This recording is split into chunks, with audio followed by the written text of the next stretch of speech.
everyone from Italy. Actually, Hello Italy. everyone. It's 3D. As you It's not heard, it's real. hello everyone. As you've heard, that's a fantastic introduction to our video. Welcome back to the United Star from Mumbai and Italy. Joining us is the Italian Supporters Club for Leicester City, and we've got Daniel with us, who's of course treated us with this fantastic view and background. So Daniel, thanks for coming on and sort of obliging us tonight. Uh, Daniel, let's get straight into it. Manchester United take on Leicester City in an FA Cup clash. 5 years ago, this would be a game Manchester United would look at and be like, well, we're going through. Now, when we look at it, Leicester City are right there. Arguably, they're a top four team. And what are you looking forward to most in this game that's going to happen tonight? So what I expect from this game is to be actually really hard, as you said, because Leicester City has grown a lot in the last 5 years, and it's unpredictable, and I expect Leicester City to show more hunger tomorrow, because Leicester City is not reaching the semifinals of the FA Cup since, I don't remember, 30 years, more than 30 years. And I think that Manchester United has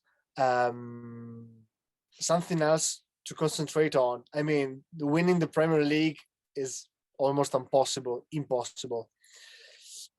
But you can't stop thinking about that, because also the space from the fifth place is not that far. Okay, you have to stay always.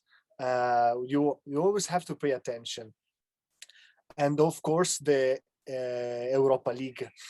I think that Manchester United wants a trophy this year, but since Manchester United won already a lot of FA Cups, maybe Europa League can be a more prestigious trophy for for this year. So yeah, I'm not saying, okay, I of course I am, it's a partial point of view, because of course we want to win the FA Cup, but I think that Leicester City, it's all they have, but it's not like that for Manchester United. They also have more to fight for. So my prediction is that Leicester City will show more hunger. Right. Okay, that's interesting. Priyan, what do you make of this? Because clearly, I mean, under Oli, there has been a transformation. There has been a sort of revolution at the club in terms of the attitude, in terms of the culture. But we have nothing to show for it. It's almost like saying Pochettino did wonders for Tottenham Hotspur, and all they have to show for it is a final. Well, we don't even have that. So, what do you make of how this game will go, Priyan? And how hungry will the boys be? Daniel thinks not Leicester will be more hungry. Do you think our boys will be equally hungry? Prasham, you're right. Oli, we talk about his progress and how the team has come, and he's building a team at United, but he's got nothing to show for it.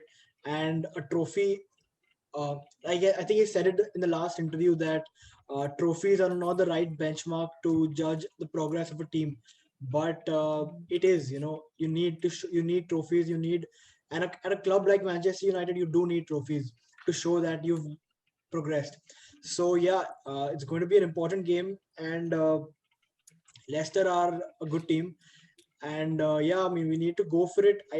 I can't talk about the hunger with United, because you never know which United shows up. We can start off brilliantly and we can start pressing immediately, or we can just sit back and let Leicester dominate, and then maybe in the second half turn up into the game.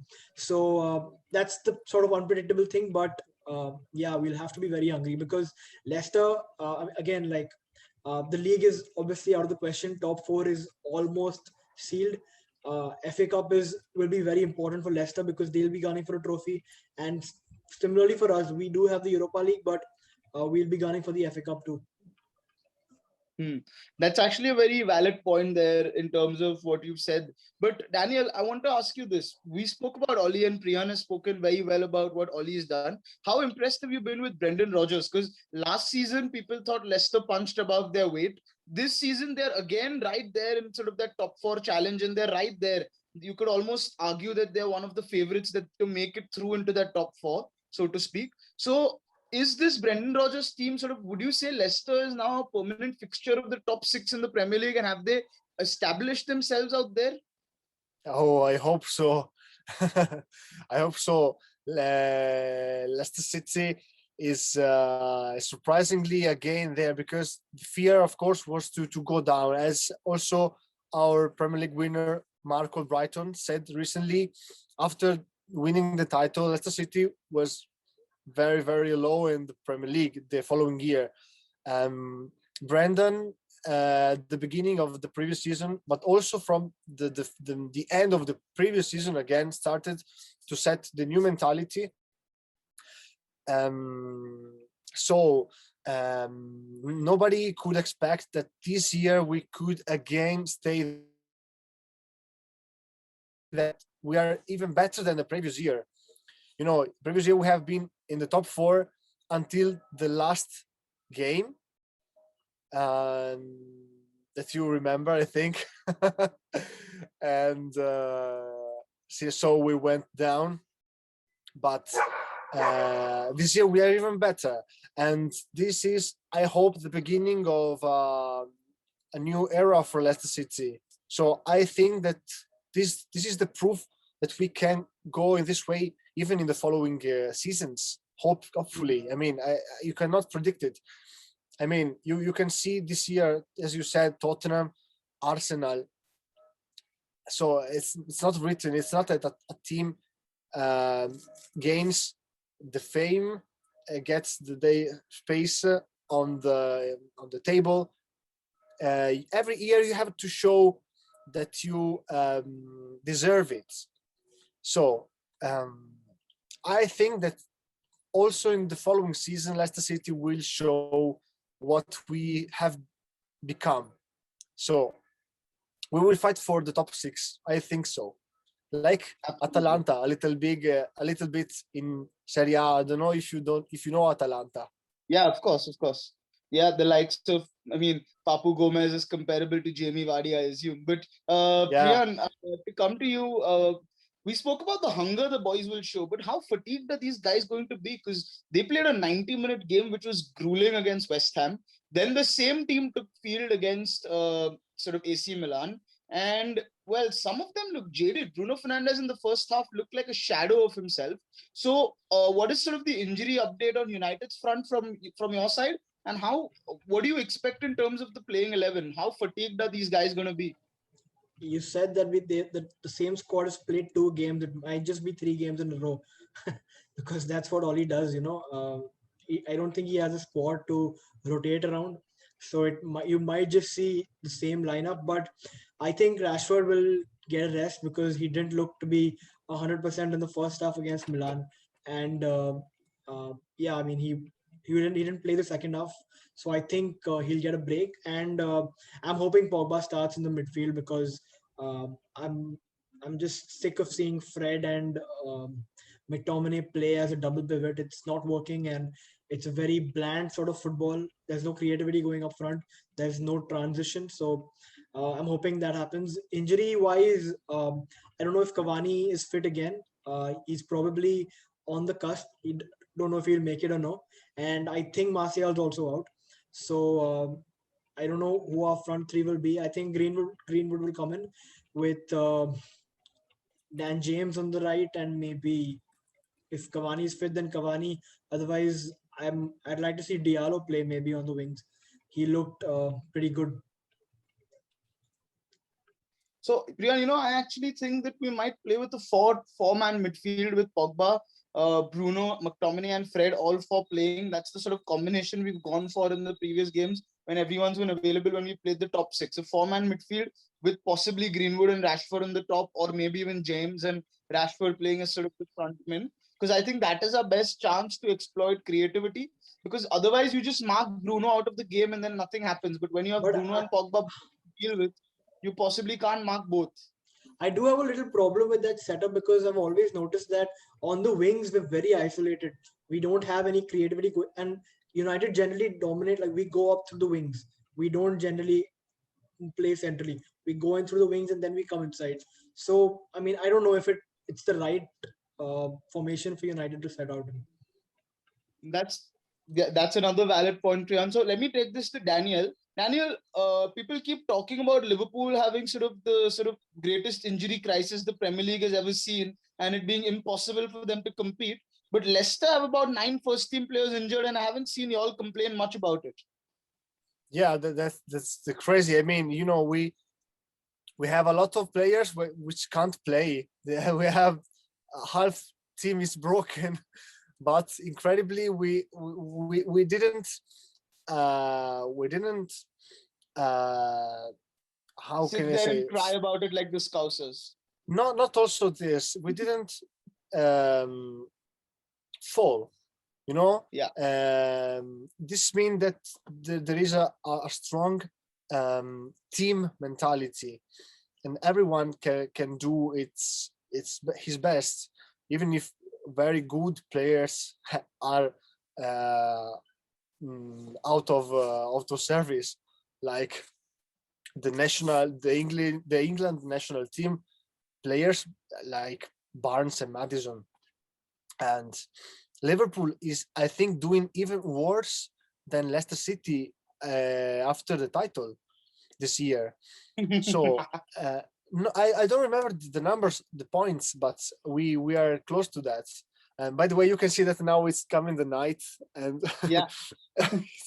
it's darker. I was just going to say the sky is taking a Leicester-like blue color. Yeah. It was red before. It was red before for the sunset, but now it's blue. It's Leicester City blue. So the foxes, at night, the foxes in Europe go around. So absolutely. Yeah, I think it's been Daniel, given that, what do you think your starting 11 is going to be tomorrow? From what I understand, Maddison, Fofana, Barnes, Justin, all of these players are not available. Well, actually, I think that Fofana recovered from his injuries. So, of course, the goalkeeper is always the Saint Casper. And let's see, defenders, of course, Ivan Soyuncu in the center, and around we recovered Castagne, and as I said, maybe Fofana can play. So the midfielders could be Tielemans, of course, and also Ndidi, and we have Ayoze Perez, which recovered from the injury, and he scored the goal in the 5-0 to Sheffield United, as you know. And how many? Okay, three left. Are attacking, and on the top there is Jamie Vardy, which luckily you fear it. You fear him. Of course. Yeah, because as you said before, that's I think that you can't just wait for to let Leicester City play and then try to counter-attack, because Leicester City can always find that single occasion which when they are in good form. So it can also be that the whole game is done by Manchester United, but if a good ball comes from the back on the foot of Jamie Vardy, it's very dangerous. So helping Jamie Vardy, I think that we will have Iheanacho. And who's left?